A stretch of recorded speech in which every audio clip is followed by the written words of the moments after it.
ଦେଖନ୍ତୁ ଆଜି ଯେଉଁ ପ୍ରସଙ୍ଗଟା ଉଠିଛି ଠିକ୍ ନିର୍ବାଚନ ପୂର୍ବରୁ ବିଭିନ୍ନ ସଂଗଠନ ମାନେ ସେ ଭତ୍ତାବୁଦ୍ଧି ଆନ୍ଦୋଳନ ହୁଅନ୍ତୁ, ନବନିର୍ମାଣ କୃଷକ ସଂଗଠନ ହୁଅନ୍ତୁ, ଇଭିନ୍ ବିଜେପି ମଧ୍ୟ ତାଙ୍କ ଇସ୍ତାହାର ଦେଇଥିଲେ ଯେ ସମସ୍ତଙ୍କୁ 35,000 ଲେଖାଏଁ ଭତ୍ତା ଦିଆଯିବ, ଦିବ୍ୟାଙ୍ଗ, ବିଧବା ଏବଂ ବୁଢ଼ାବୁଢ଼ୀମାନଙ୍କୁ 35,000 ଟଙ୍କା ଭତ୍ତା ଦେବାକୁ। ସେଇ ଅନୁଯାୟୀ ଭୋଟ ମଧ୍ୟ ଜିତିଲେ। କିନ୍ତୁ ମୋହନ ଯେଉଁ କଥା ଦେଇଥିଲେ କଥା ରଖିଲେନି ମୋହନ। କାହିଁକି କଥା ରଖିଲେନି ଆମେ ଏକଥା କହୁଛୁ।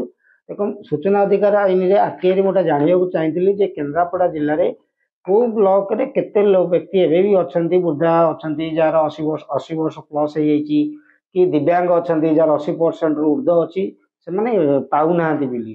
ଆଉ ଯେଉଁ ଆର୍ଟିଆଇରେ ଯେଉଁ ତଥ୍ୟ ମହାକାଳପଡ଼ା ବ୍ଲକ କାର୍ଯ୍ୟାଳୟ ଯେଉଁ ତଥ୍ୟ ଦେଇଛନ୍ତି ଆମର ଲେଟର ନମ୍ବର 2868ରେ 25/8/2025ରେ ଦେଇଛନ୍ତି, ଯେଉଁ ତଥ୍ୟ ସ୍ପଷ୍ଟ ଭାବରେ କହୁଛି ଯେ ଆମର ଯେଉଁମାନଙ୍କର ବୃଦ୍ଧ 80 ବର୍ଷରୁ ଅଧିକା ଯେଉଁମାନେ ବୁଢ଼ାବୁଢ଼ୀ ଅଛନ୍ତି 80 ବର୍ଷରୁ ଅଧିକା ସେମାନଙ୍କ ଭିତରେ ପ୍ରାୟ 391 ଜଣ ବୃଦ୍ଧ ବୃଦ୍ଧାଙ୍କୁ ଏପର୍ଯ୍ୟନ୍ତ 35,000 ଟଙ୍କା ମିଳିପାରିଲା ନାହିଁ। ସିମିଲାରଲି ଯେଉଁ ଦିବ୍ୟାଙ୍ଗ ଅଛନ୍ତି 144ରୁ ଅଧିକ ସଂଖ୍ୟକ ଦିବ୍ୟାଙ୍ଗ ଅଛନ୍ତି, 80%ରୁ ଉର୍ଦ୍ଧ୍ୱ ଯେଉଁମାନେ ଦିବ୍ୟାଙ୍ଗ ତାଙ୍କୁ ମଧ୍ୟ 35,000 ଟଙ୍କାରେ ମୋହନ ସରକାର ଏପର୍ଯ୍ୟନ୍ତ ଆଡ୍ କରିପାରିଲେ ନାହିଁ। ଯଦି ଗୋଟିଏ ବ୍ଲକରୁ ଏତିକି ହେଉଛି, ଗୋଟିଏ ଜିଲ୍ଲାରେ କେତେ ହେଇଥିବ, ଆଉ ରାଜ୍ୟ ସାରା କେତେ ଲୋକ ବଞ୍ଚିତ ଅଛନ୍ତି ଏଇ ବାବଦରେ।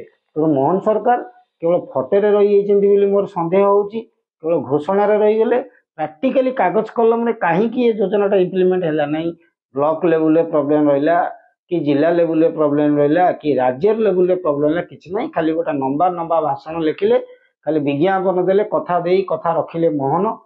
ମାନେ କଥା ଦେଇ କଥା ରଖିଲେ ମୋହନ। ଭତ୍ତା ବୃଦ୍ଧି ହେଇଗଲା, ଛତା ବୃଦ୍ଧି ହେଇଗଲା, ଜୋତା ବୃଦ୍ଧି ହେଇଗଲା, ଖାଲି ବିଜ୍ଞାପନ ପେପରରେ କୋଟି କୋଟି ଟଙ୍କାର ବିଜ୍ଞାପନ ଦେଇ ଚାଲିଛନ୍ତି। ଯେତିକି ଟଙ୍କା ବିଜ୍ଞାପନ ନଷ୍ଟ କଲେଣି, ଯଦି ସେତିକି ଟଙ୍କାର ବିଜ୍ଞାପନ ଦେଇ ପ୍ରାକ୍ଟିକାଲି ଯଦି ପ୍ରତ୍ୟେକ ବ୍ଲକ ଯଦି ରିଭ୍ୟୁ ରିପୋର୍ଟ ନେଇଥାନ୍ତେ ଯେ କାହିଁକି 391 ବୃଦ୍ଧାବୁଦ୍ଧିଙ୍କର 35,000 ଟଙ୍କା ଭତ୍ତା ମିଳୁନି, କାହିଁକି 144 ଜଣ ଦିବ୍ୟାଙ୍ଗଙ୍କର ଗୋଟିଏ ବ୍ଲକରେ ଭତ୍ତା ମିଳୁନି, ଯଦି ରିଭ୍ୟୁ ରିପୋର୍ଟ ନେଇଥାନ୍ତେ, ହୁଏତ ଜନତା ଶାନ୍ତି ହେଇକିରି ଆଉ 10 ବର୍ଷ ମଧ୍ୟ ତାଙ୍କୁ ଭୋଟ ଦେଇପାରନ୍ତେ, ସେ ମଧ୍ୟ ଜିତି ଯାଇପାରନ୍ତେ। କିନ୍ତୁ ସେତକ ନକରି ଖାଲି ଲମ୍ବା ଗୋଟେ ପୋଷ୍ଟର ମାରିକିରି ବିଜ୍ଞାପନ ଦେଇ ପେପରରେ ଗୋଟେ ଫ୍ରଣ୍ଟ ପେଜ ବିଜ୍ଞାପନ ପେପରରେ 80,000 90,000 ଲକ୍ଷ ଟଙ୍କା ଖର୍ଚ୍ଚ ହେଉଛି, କୋଟି କୋଟି ଟଙ୍କାର ଖାଲି ବିଜ୍ଞାପନ ଦିଆ ଚାଲିଛି। କଥା ଦେଇ କଥା ରଖିଲେ ମୋହନ। କିନ୍ତୁ ଆମେ ଏଇଠି କହିବାକୁ ଚାହୁଁଛୁ, କଥା ଦେଇ କଥା ରଖିଲେନି ମୋହନ। ବୁଢ଼ାବୁଢ଼ୀକି ଭଣ୍ଡେଇଲେ, ଦିବ୍ୟାଙ୍ଗକୁ ଭଣ୍ଡେଇଲେ। ଏ ପର୍ଯ୍ୟନ୍ତ ଯଦି ଗୋଟାଏ ବ୍ଲକରେ ଏତେ ଲୋକ ବାହାରୁଛନ୍ତି, କେନ୍ଦ୍ରାପଡ଼ା ଜିଲ୍ଲାରେ କେତେ ବାହାରିବେ, ଆଉ ଏ 30ଟା ଜିଲ୍ଲାରେ କେତେ ବାହାରିବେ, ଯାହା ତଦନ୍ତ ସାପେକ୍ଷ ଏବଂ ତଦନ୍ତ କରିବାର ବର୍ତ୍ତମାନ ଆବଶ୍ୟକତା ଆମେ ପଡ଼ିଯାଇଛି। ତେଣୁ ମୋହନ ମାଝୀ ପ୍ରାକ୍ଟିକାଲିକି ଆସନ୍ତୁ। ଘୋଷଣା କରିବାକୁ ଟ୍ୟାକ୍ସ ଲାଗୁନି ଏକଥା ଆମେ ଜାଣିଛୁ, ସମସ୍ତେ ମଧ୍ୟ ଜାଣିଛନ୍ତି। ତେଣୁ ଆପଣ ଯେଉଁ ଘୋଷଣା କରୁଛନ୍ତି, ସେ ଘୋଷଣାର ବାସ୍ତବିକତା କ'ଣ, ହାଉ ପାୱାର ଆପଣମାନେ ସକ୍ସେସ୍ ହେଇଛନ୍ତି, ସେ ଘୋଷଣା ଅନୁଯାୟୀ କାମ କରୁଛନ୍ତି, ସେ ସକ୍ସେସର ପରିମାଣଟାকে ଆପଣ ଟିକେ ଯାଞ୍ଚ କରନ୍ତୁ।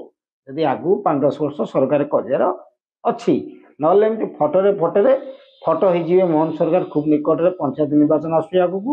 ଏ ଘଟଣାକୁ ନେଇକରି ମଧ୍ୟ ଆମେ ଯେଉଁମାନେ ଭତ୍ତାବୁଦ୍ଧି ଆନ୍ଦୋଳନରେ ଥିଲୁ, ଏବେ ବି ଏ ଘଟଣା ନେଇ ପଞ୍ଚାୟତ ନିର୍ବାଚନ ଆସିବ, ତ ଏ ଘଟଣାକୁ ନେଇକରି ଆମେ ପ୍ରତ୍ୟେକ ପଞ୍ଚାୟତରେ ପହଞ୍ଚିକି ଘରେ ଘରେ ବାଣ୍ଟି ଚାଲିବୁ। ଦେଖ କଥା ଦେଇ କଥା ରଖିଲେନି ମୋହନ।